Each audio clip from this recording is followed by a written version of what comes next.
Ay ari na nga ang parto ng aking pagtakbo. Gagawing pupo ay hindi at ari gagawing putsero. Ay digay natapos na ang kalderobo. Ay ngayon na may putsero ang ating lalantakan din eh. Nga pala'y halbos tapos ipinirito. Katamtaman lang ang luto para lang siya'y kumintab. Lumutong-lutong para masarap naman pag ginawang putsero. Ginayat na nga lang niya na maninipis para madaling kainin kapag kayo namimiss. Kahit na minsan nakakainis. Mainit na ang mantika, nilagyan pa ng mantikilya. Yan nga daw ang pagluluto ng garning putsero din sa Batangas. Iginasa na isang katarbang bawang at isang dakot na sibuyas. Di lang pala isang dakot, dalawang dakot din pala. Mas maraming sibuyas, mas masarap. Yan ang lagi kong hinahanap. Nang maitalang at maihagis sa tulyase, hahaluin ng kaunti para lumabas ang katas, pati na rin ang kanyang aroma. Hindi makukumpletong ricado pag walang bawang at sibuyas kahit pa ang presyo ay anong taas. Lalagyan din daw nga pala ng ketchup para pumula-pula. Ay sadya daw kulay pula ang garning putsero. Kaya mas malayo nga daw kaysa sa adobo. Inilagay na din ng garbanzos, napakatagal din bago maihulog. Tinanggal pa ang balakuba. Kaunting halo pa para lumubog sa mantikang naglalatik-latik na kulay pula. Unahin na din ang green paste na kailangan tagal maluto dahil hindi dilata. Mas matagal maluto ito kung ito ang bibilhin mo. Kaya naman sa susunod ay sa lata na ang bilhin mo. Huwag maiinip, matitikman mo na kung anong lasa ang talagang garning putsero. Kumuha din nga pala ng isang latang pineapple juice, pampatamis at paasim-asim ng lasa. Ay hindi lamang sa mga high blood, pwede din pala sa mga lutong garne. Kaya naman Del Monte, ay baka naman kami mabibigyan mo rin eh. Kung gusto nyo nga na mas masarap, lagyan ng kaunting bitchin. Hindi naman niya masamang gamitin. Ay pamana pa ng ating mga ninuno. Sabi nga nila ay dinurog na buto ng incheck. Ay bago magkalimutan, lagyan din ng Hans Pork and Beans. Ay ito na nga yata ang pinakamaraming ricado sa lahat ng putaheng nakita ko. Pero ito'y masarap at ito'y paborito ko. Pampaalat na cheese, taman-tama na rin. Hindi ka na maglalagay ng asin pa. Haluin ng kaunti ng matunaw ng lumahok ang lasa. Hawag na hawag din kakalimutan ang saging na piniritong saba. Di yan matatawag na putsero pagkagarning walang saging. At di rin malilimutan itong mga piniritong patatas at carrots. Haluin pa ng kaunti at baka naman ilalim lang ang malutong, ibabaw hilaw. Di pa dyan nagtatapos, wala pa tayong gulay. Ilagay muna sa isang tabet, madali naman yung maluto. Ito muna ating uunahin, karneng baboy, parteng ulo, pisngi at tainga. Kaunting halo pa nga at ipailalim sa masarap na sarsa. Huwag mangangalay sa paghahalo at marami pang ilalagay hanggang dulo. Ginayat na beans, pampaberde, pampakulay, pampasarap at pampahaba ng buhay. Diyan na ating sabaw, kaya naman lalagyan natin kaunti.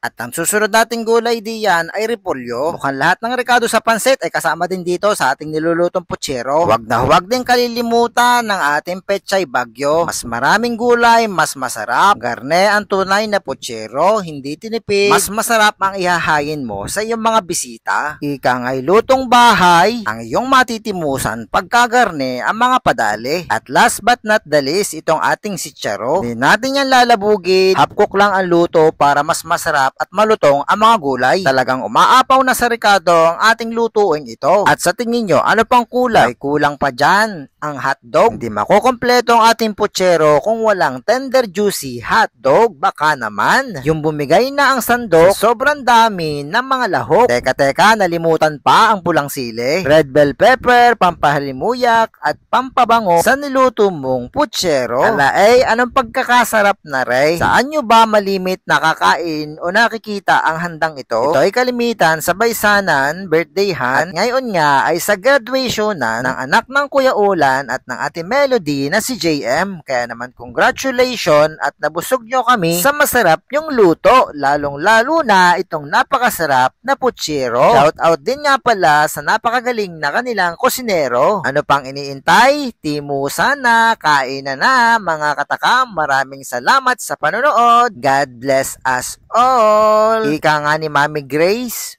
okay na to.